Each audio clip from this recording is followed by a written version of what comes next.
welcome Professor Paul Brown and welcome everyone on the live stream now. So first of all, I'd like to introduce myself. My name is Ella Zhang. I'm the founder and the curator of Neuroscience for Leaders Summit.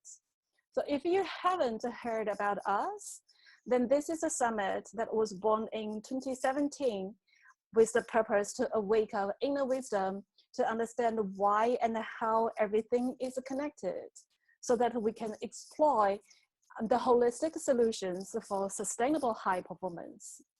So on the summit, during the last few years, the summit has been aiming to focus on the application of neuroscience in life and business by providing systemic educational topics that ranges from health, well-being, performance, leading, coaching, and sometimes we'll also feature case studies from pioneer organizations. So since 2020, the summit was moved to online, and which enabled us to run multiple times a year and provide audience with the opportunity to have deep conversations with the speakers. So today, you are meeting Professor Paul Brown, who is a clinical and organizational psychologist and executive coach, and he's the professor of organizational neuroscience at Monash Business School at Switzerland and a visiting professor at Henley Business School in UK. Professor Paul Brown also has co-authored 7 books, such as Neuropsychology for Coaches, Neuroscience for Leadership, and the latest one, Fear-Free Organization. So welcome, Professor Paul Brown. Ella, thank you very much indeed for this kind of join you in the Neuroscience for Leaders series. It's an extraordinarily interesting time in which, under the pandemic conditions that we have. So yes. Wonderful opportunity to talk about how does a leader function at their best? Yes. So because on the 27th, we're going to talking to all the professionals across the different parts, different regions of the world. I would love you to first share with the audience because you have been doing teaching in the space of neuroscience and psychology for a very long time. So I wonder what drives you to conduct so many different type of researches and publish so many papers and the books and the teaching and the sharing your wisdom, not just within the academic world, but also these days more demanded from the general public. So what drives you being so busy but keep doing this? Well, the human being is the most extraordinary organism, really. We are, so far as we understand it, the only creatures in the world who have the capacity to think backwards and think forwards. True. Isn't that amazing? You know, here we are, still part of evolution. It's not that we are the end result of evolution. We are part of millions of years of evolution, but we have the capacity to look at ourselves. And if you look at history, there are different periods in which there are different explanations of how do we human beings fit into this extraordinary world. 2,000 years ago, we had the great classical views of the way the gods controlled everything. Yep. And then as we get into the development of Christianity, we begin to get a view of a world that is organized by God. We then get an Islamic view of the world coming on a few centuries later. And then something happens in the 18th century in Europe, which is called the Enlightenment. And the Enlightenment came from the early sciences of the 17th century, where Newton and his colleagues began to understand that there were laws by which the world was organized, natural laws. It came out of philosophy. It was called natural philosophy to start with, then experimental philosophy. And for the last 300 to 400 years, there's been a continuous fascination in the Western world about how do we explain things? What are the cause-effect relationships?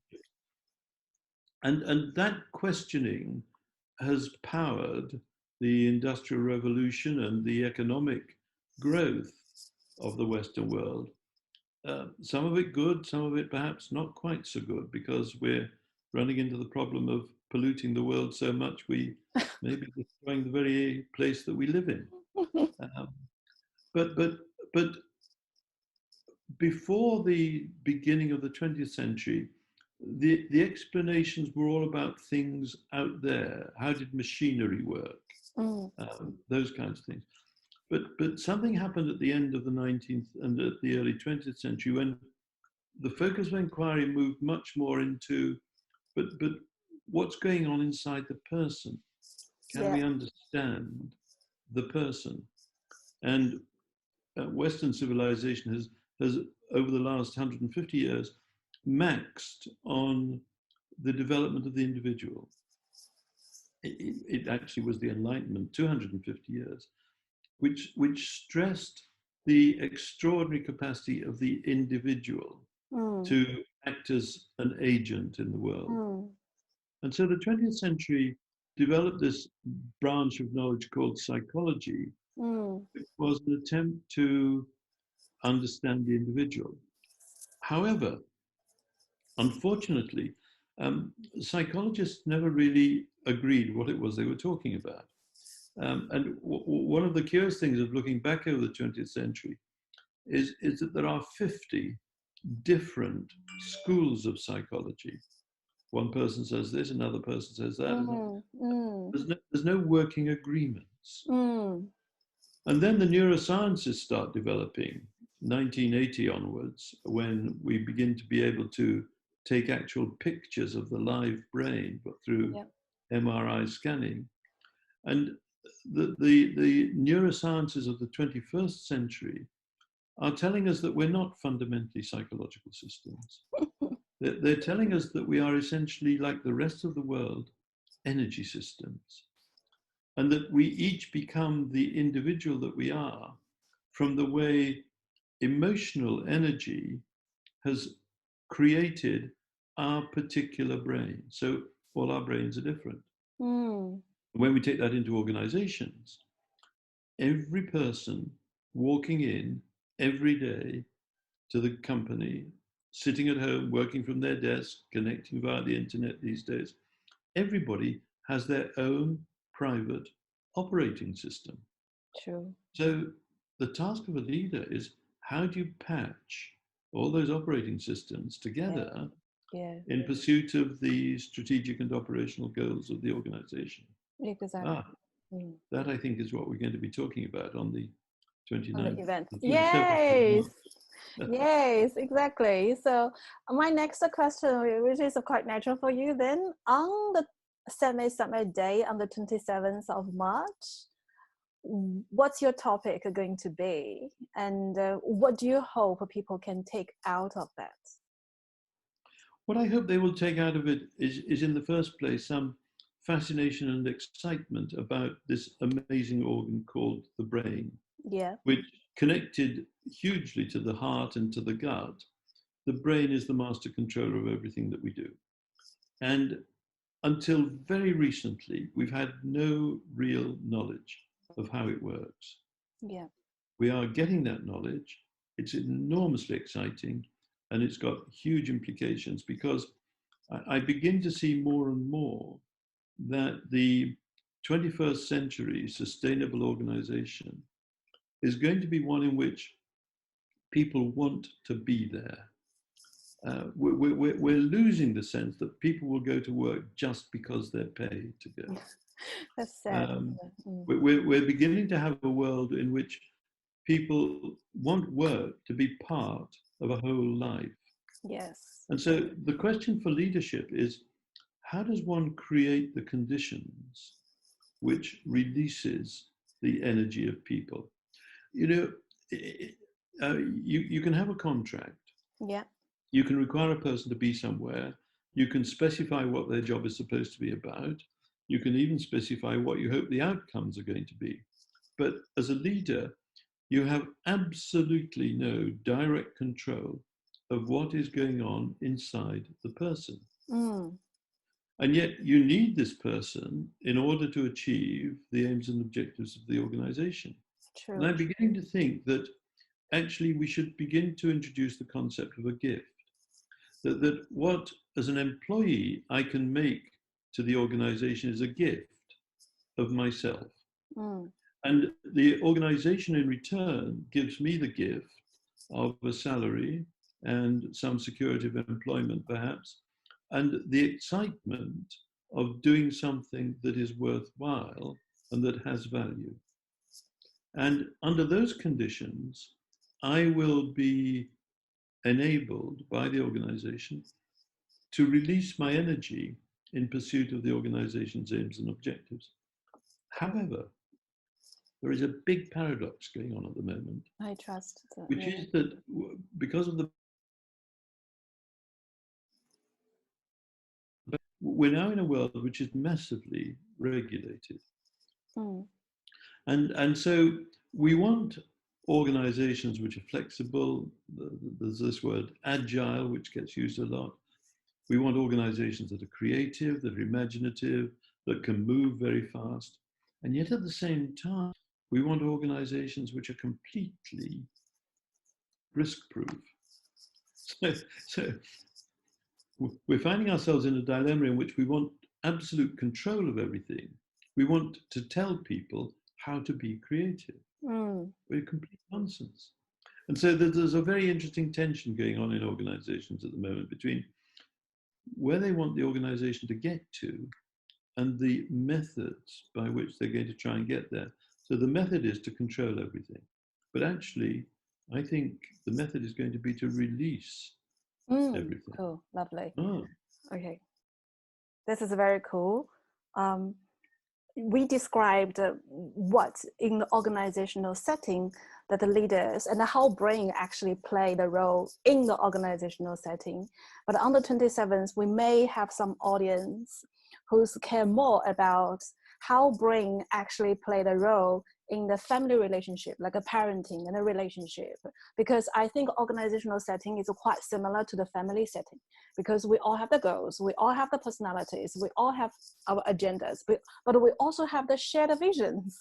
So in the family settings, like in parenting relationship with the partners, with the elder parents, so what is the major message that you're hoping the audience can get by borrowing the learning of the application of neuroscience in the organizational setting? Central to both families and organizations is something about the quality of relationship. Yeah. I think, again, we've gone through a very curious phase over the last 30 years or so, in which there's been a great emphasis on child-centered parenting. But the fact of the matter is that children come into the world not with a template of how they are to be. The children come into the world with a brain that is ready to be structured by experience. So it seems to me that we need to shift our social understanding back to a period in which parents and sources of authority felt that they had a proper responsibility to grow a child into being the child that they wanted it to be. The great privilege of being a parent is in a sense to be not only biologically but psychologically the creator of the child. Cool. So the child is an immature being. It takes 24 years for the brain to get to its maximum phase. And it goes through a series of developmental processes in which the capacity of the parent to be the regulator of the child helps the child to become self-regulating. Yeah. Now, we've done some curious things over recent social history, which is to dispossess sources of authority from being sources of authority. So it's extraordinary that a teacher, for instance, in many schools in the UK, I don't know how it is elsewhere in the world, but in many schools in the UK, a teacher is not allowed to cuddle a child. Same. It's the same here. Yes. How extraordinary is that? That the greatest gift a grown up can give to a child is of helping the child recover its sense of itself by bringing the strength of the parent or the teacher in the warmth of a cuddle when the child is distressed. And you can, if you remember being cuddled as a child, you can feel the Yeah. warmth settling yourself. Yeah. And we've somehow adopted some very bizarre notions about pathology, which have now infected what are normal human responses. I remember some years ago in England, there was a report in a newspaper that a man was walking across a park in northern England, and he was stopped by a park warden and the park warden said, "What are you doing here?" The man was in his 60s. He was walking across a park. And he said, "What on earth do you mean? I'm just walking across the park." The warden said, "There are children playing over there. What are you doing?" And the implication, of course, is immediate. We all suddenly think about paedophilia. Now, Yeah. the next day, I lived in central London at the time. I was walking across our own little local park, and I was asking myself the question, what happens if a park warden stops me and asks me, what am I doing here? When in fact, there is also a playground where children are playing. In fact, I'd been to collect the morning newspaper and I was walking back to my house. But the idea that somebody could stop me and question me with the implication that my behavior was in some sense pathological is a very fearful concept. Yeah. And what we've somehow let loose in the world at the moment is something about fear. And the pandemic, of course, has been extraordinary in that. And we haven't really talked properly about the way governments have been managing fear and reassurance. Not much. Because they themselves In actually, fear. they don't know Yeah. how to Yeah. cope with it. Yeah. They're just Yeah. doing their best. Yes. Okay, I'm conscious of the time because we only got 5 minutes to go. I have a couple of more questions and I wanted to know your opinions on that. First of all, it's because you are our returning speakers from previous conference, and you are aware that one of the key concepts the conference are trying to express to the world is optimize ourselves, optimize the performance of the organization by sharing with the audience why and how everything is connected.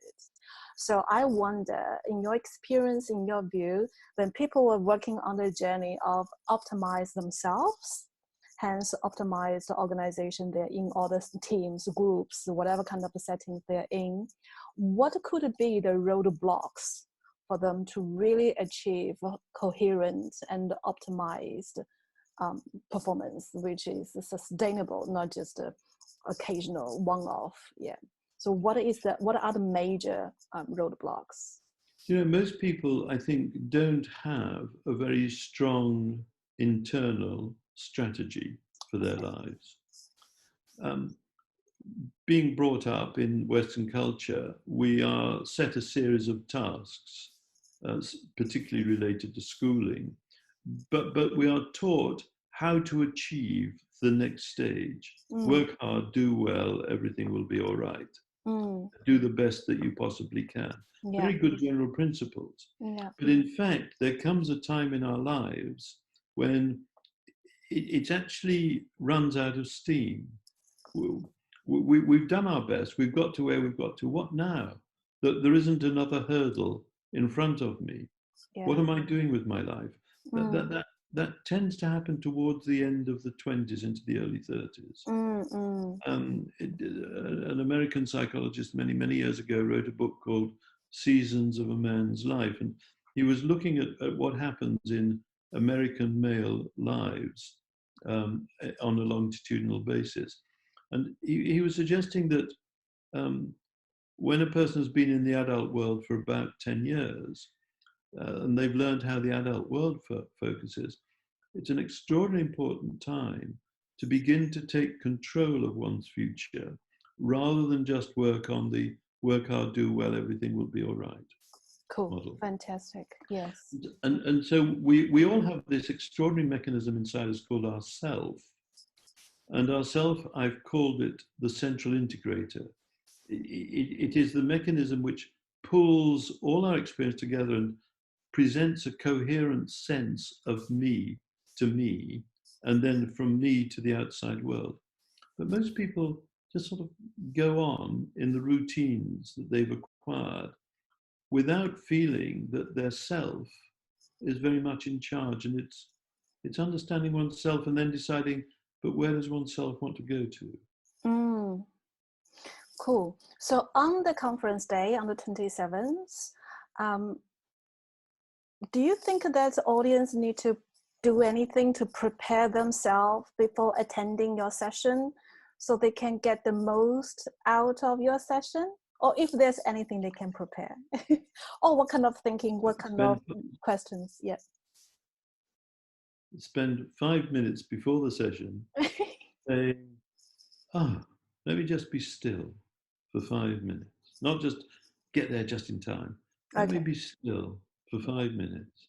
And let me open my mind and then see where it goes. So coming with a sense of stillness and open mind would be lovely. Fantastic. Thank you so very much, Professor Paul Brown. I'm looking forward to see you on the 27th of March. And I trust that your session will inspire so many people, because from the last conference you attended, I got so many feedbacks from the audience asking why I only give you 25 minutes to present. They want more from you. So really appreciate your time and looking forward to see you on the 27th of March. We have to hope this time that they're not writing to you saying, why did you give them so much time? I trust not. I trust they won't. Okay, really appreciate it. Thank you very much. Take care. Ella, thank you. I look forward to being with you. Take care and see you very soon. Bye-bye. Thank you. Bye-bye. Bye-bye.